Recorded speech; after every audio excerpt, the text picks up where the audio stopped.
Hello students, this is Ritesh Singh. आज हम लोग प्योरली कैपेसिटिव सर्किट की एनालिसिस करेंगे। ठीक है, तब एक प्योर कैपेसिटर को हम एक एसी सप्लाई से ऐड करेंगे तो उस केस में क्या क्या चीज़ें होंगी उनके बारे में हम लोग आज जानेंगे। ठीक, तो हमने एक प्योर कैपेसिटर ले लिया जो सी, जिसका सिंबल होता है सी, और उसकी यूनिट जो होती है कैपेसिटेंस है, उसकी सी उसका कैपेसिटेंस है और उसकी यूनिट है फैरड्स। तो हम लोगों ने एक सी फैरड का एक कैपेसिटर ले लिया और उसको हमने एक वी वोल्टेज की एसी सप्लाई से कनेक्ट कर दिया। जैसे ही आप इसे कनेक्ट करोगे उसमें एक करंट फ्लो होगी आई। जब ये करंट फ्लो होगी तो यहाँ पर चार्ज कुछ एक्यूमुलेट करेगा, इसके बाद फिर दूसरे वाले प्लेट पर नेगेटिव चार्ज एक्यूमुलेट करेगा इक्वल अमाउंट में, और वो फिर करंट इधर से ऐसे चली जाएगी। तो पॉजिटिव हाफ साइकिल के लिए हमने इस पर सिंबल बनाया हुआ है। इस पॉजिटिव हाफ साइकिल के लिए ये प्लस होगा, ये माइनस, इसके बाद जब करंट इधर जाएगी तो ये प्लस और ये माइनस, इस तरीके से है। अब हमने ये मान लिया है कि हमारी जो करंट है I equal to I M sine omega T. अभी तक जितनी चीज़ें थी प्योरली रजिस्टिव, प्योरली इंडक्टिव, सब में हमने I equal to I M sine omega T ही बेस मान के लेके चल रहे हैं। आप कुछ भी बेस मान सकते हो, आप I M sine omega t plus phi भी मान लो, थीटा मान लो, कुछ भी मान लो, जो मानोगे उसी के अकॉर्डिंग रिलेशन मिलेगा। ठीक, अब हम जब इसमें इक्वेशन लगाएंगे केवीएल की, तो बाय यूजिंग केवीएल तो देखो जैसे करंट यहाँ जाएगी तो इसके क्रॉस क्या बनेगा, एक वोल्टेज बनेगा, जिस वोल्टेज को हमने क्या नाम दे दिया है, VC। तो आप जब केवीएल की इक्वेशन बनाओगे तो प्लस V यहाँ का voltage minus VC equal to 0, क्योंकि हम जैसे आगे जाएंगे तो बाद वाला साइन यूज करेंगे, तो plus V minus VC equal to 0। तो यहाँ से V इक्वल टू क्या हो जाएगा आपका VC, और VC इक्वल टू क्या होगा 1/C integration of I dt। अब इसे आपको थोड़ा समझना होगा। इसको समझने के लिए आप एक चीज़ आपको मालूम होगा, इंटरमीडिएट में आपने पढ़ा होगा Q इक्वल टू CV, आपने पढ़ा है। ठीक है, तो Q इक्वल टू CV आपकी एक बेसिक इक्वेशन है। तो V इक्वल टू क्या होगा Q by C, V equal to Q by C। अब Q इक्वल टू क्या होता है आप याद करो, I इक्वल टू क्या था dQ dt, rate of change of current क्या है, रेट ऑफ चेंज या rate of flow of charge जो हमारा करंट है। तो dq जो होगा वो क्या होगा I dt के बराबर। तो q क्या होगा, तो dq हमें मालूम है I dt, तो q क्या होगा, इसको इंटीग्रेट कर देंगे हम तो हमारे पास I ये dq के जगह पर q मिल जाएगा। तो हमें q यहाँ पर रखना है, q की value integration of I dt है। जब हम इसको पुट कर देंगे तो 1/C और q की जगह पर integration of I with respect to t। तो हमने यहाँ पर जो कैपेसिटर के क्रॉस जो वोल्टेज बनता है VC, इसको हमने नाम दिया यहाँ पर, तो VC equal to 1/C integration of I dt। तो हमने यहाँ पर 1/C integration of I dt use कर लिया। ठीक है, अब इसको इंटीग्रेट करेंगे तो 1/C बाहर निकल गया। इंटीग्रेशन में I dt करना है तो I की जगह पर I m sign omega T put करोगे तो ये हो जाएगा, I m तो कांस्टेंट था तो बाहर निकल जाएगा I m बाई C, और साइन को इंटीग्रेट करोगे तो minus cos omega T by omega, क्योंकि हमें टाइम के रेस्पेक्ट में करना है तो cos minus cos omega T by omega. अब यहाँ पर I m बाहर है ही और ओमेगा भी बाहर आ जाएगा, तो इंटू आई एम इंटू 1/ओमेगा C कर दिया, और माइनस कॉस ओमेगा टी है। माइनस कॉस ओमेगा टी को हम क्या लिख सकते हैं, sine omega T minus 90 degree. अब देखो कैसे ये काम किया, हमको मालूम है cos omega T equal to sine 90 minus omega T और साइन 90 प्लस ओमेगा टी, ये दोनों होता है। लेकिन अगर माइनस लगा है तो हमें यहाँ पर क्या करना पड़ेगा, माइनस लगाना पड़ेगा।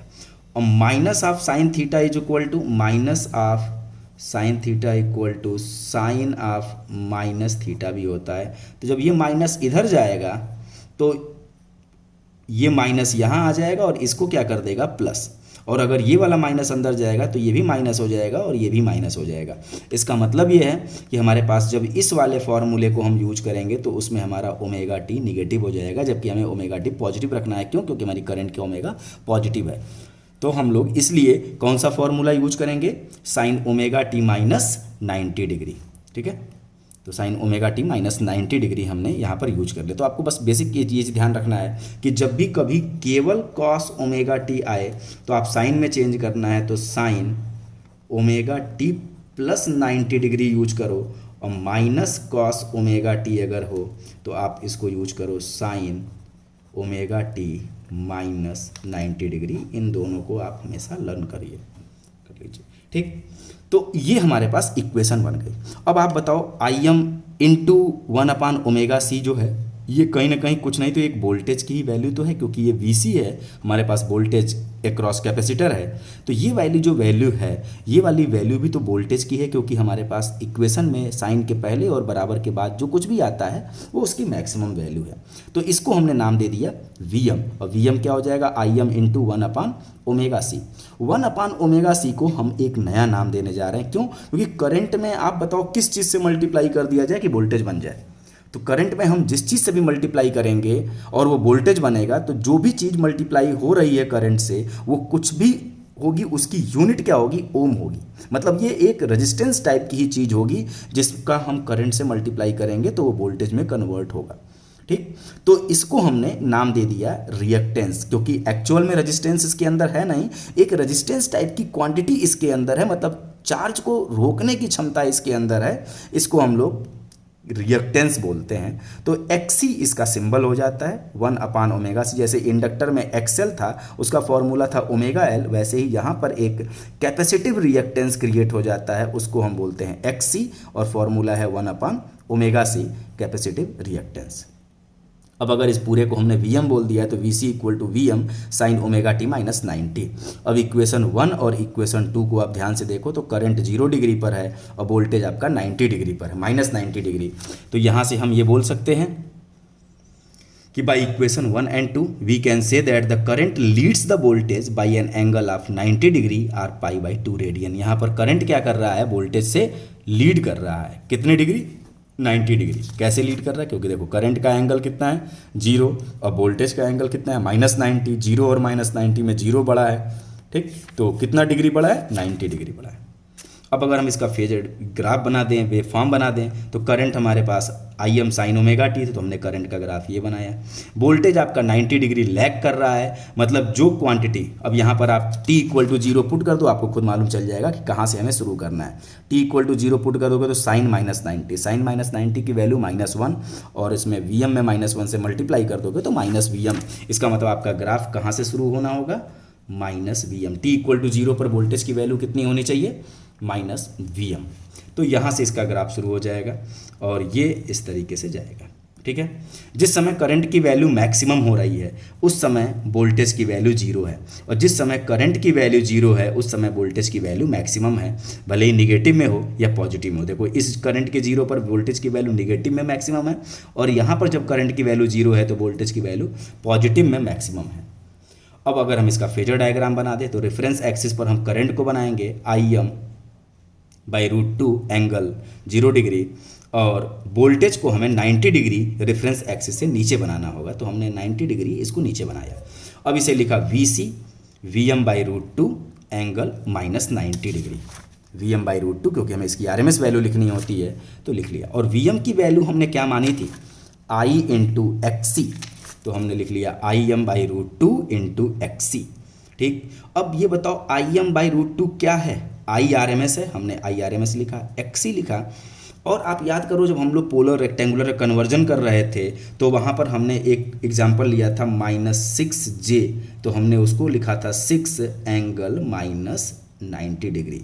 मतलब ये अगर आपके पास -90 डिग्री पर है तो इसको हम रेक्टेंगुलर फॉर्म में ऐसा लिख सकते हैं। इसका मतलब -90 डिग्री की जगह पर हम -J लिख सकते हैं। मतलब ये पूरी क्वांटिटी को -90 डिग्री रोटेट कराना है। -90 डिग्री रोटेट कराने का मतलब इसे हमें किस में रोटेट कराना है, 90 डिग्री क्लॉकवाइज डायरेक्शन में। तो 90 डिग्री क्लॉकवाइज डायरेक्शन में रोटेट कराने वाला ऑपरेटर क्या है, -J, ठीक। तो हम लोग इसको -J IRMS XC लिख सकते हैं। अब इसका पावर फैक्टर एंगल देखो क्या है, power factor angle theta. Voltage और करंट के बीच का एंगल क्या है, 90 डिग्री। लेकिन करंट लीड कर रहा है और वोल्टेज लैग कर रहा है, तो इसलिए हम इसको लिखेंगे लीडिंग। तो जब हमारे पास प्योरली कैपेसिटिव सर्किट होती है तो करंट लीड करती है 90 डिग्री से, और प्योरली इंडक्टिव होती है तो करंट लैग करती है 90 डिग्री से। तो करंट यहाँ लीड कर रहा है इसलिए power factor angle leading. Power factor cos 90, cos 90 मतलब कॉस 90 की वैल्यू 0, ये भी नेचर क्या होगा, लीडिंग। अब कहोगे जब सर 0 ही वैल्यू आ रही है तो इसको लीडिंग क्यों बोल रहे हैं? भाई देखो 0 पावर फैक्टर की वैल्यू 0 तो प्योरली इंडक्टिव सर्किट में भी थी, लेकिन अगर हमको कोई कहे कि एक ऐसी सर्किट हमारे पास है जिसका पावर फैक्टर 0 है, वो सर्किट बताओ, वो सर्किट कौन सी है? तो अगर आपने इसके आगे कुछ नहीं पढ़ा, 0 का नेचर क्या है, तो आप ये नहीं बता सकते हो। तो आप ये कहोगे या तो सर्किट वो प्योरली कैपेसिटिव होगी या वो सर्किट प्योरली इंडक्टिव होगी। लेकिन अगर आपको पता है कि 0 का भी नेचर होगा, अगर लीडिंग नेचर है तो प्योरली कैपेसिटिव सर्किट है, और लैगिंग नेचर है तो प्योरली इंडक्टिव सर्किट।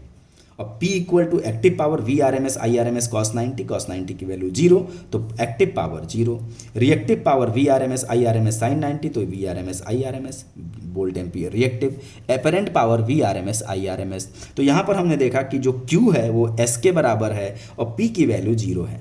तो पावर फैक्टर का एक डेफिनेशन भी था, the ratio of active power with apparent power. तो एक्टिव पावर और एपरेंट पावर का रेशियो पावर फैक्टर 0 है, तो इसका मतलब कभी किसी का दो संख्याओं का रेशियो अगर 0 है तो इसका मतलब जो संख्या आपका न्यूमरेटर में लिखा है वो वैल्यू 0 होनी चाहिए। तो आपका P 0 है। तो इसको क्वेश्चन कैसे पूछता है कि prove that in purely capacitive circuit current leads the voltage bye N angle of 90 degree और π/2 रेडियन। ठीक है, तो ये चीज़ आपसे पूछा जाता है। अब हम तीनों की एक समरी बोलने जा रहे हैं भाई, R, L और C की। तो summary of purely resistive, purely inductive and purely capacitive circuit. अब जैसे मान लो कि आपके पास एक रजिस्टर है, तो उस रजिस्टर को हम लोग R + 0J लिखेंगे। क्यों? क्योंकि रजिस्टर के पास कोई भी फेज डिफरेंस नहीं था, रजिस्टर ने करंट और वोल्टेज के बीच में कोई फेज डिफरेंस क्रिएट नहीं किया था। तो R + 0J, इसको हम R एंगल 0 भी बोल सकते हैं। अब मान लो कि आपके पास इसमें करंट जा रही है I एंगल 0, तो इसके क्रॉस जो वोल्टेज बनेगा VR क्या होगा, I × R, I के ऊपर बार लगा हुआ है। अब देखो I और VR के बीच का एंगल 0 डिग्री होना है, तो हमने यहाँ पर फेजर डायग्राम बनाया, ये VR है I × R, और ये हमारे पास रेड कलर से I बनाया है, क्योंकि रजिस्टर जो है वोल्टेज और करंट के बीच में कोई फेज डिफरेंस क्रिएट नहीं करता है। और जब भी अब हमें प्योरली इंडक्टर को लिखना होगा तो हम उसको +JXL से रिप्रेजेंट करेंगे, और इसमें करंट अगर I जा रही है तो इसके क्रॉस जो वोल्टेज बनेगा वो VL। J से क्यों मल्टीप्लाई किया? क्योंकि करंट में XL से मल्टीप्लाई कर देंगे तो VL हो जाएगा। ठीक है, XL क्या है, इंडक्टिव रिएक्टेंस, इसकी यूनिट क्या होती है, ओम। करंट में जब ओम टाइप की किसी चीज़ से मल्टीप्लाई करेंगे तभी हमारा वोल्टेज बनेगा। तो VL = I × XL से तो हमारा VL का मैग्नीट्यूड आ गया, लेकिन VL की डायरेक्शन इस I से 90 डिग्री लीड कर रही है, तो I × XL को 90 डिग्री लीड कराना है तो उसमें J से मल्टीप्लाई कर दो। तो हम हमेशा XL के साथ J रखेंगे, और क्योंकि XL में जब भी I से मल्टीप्लाई होगा तो वो उसको 90 डिग्री शिफ्ट कर देगा। तो अगर आपका फेजर डायग्राम बनाया I एंगल 0, तो जो VL होगा वो I से 90 डिग्री लीड कर जाएगा।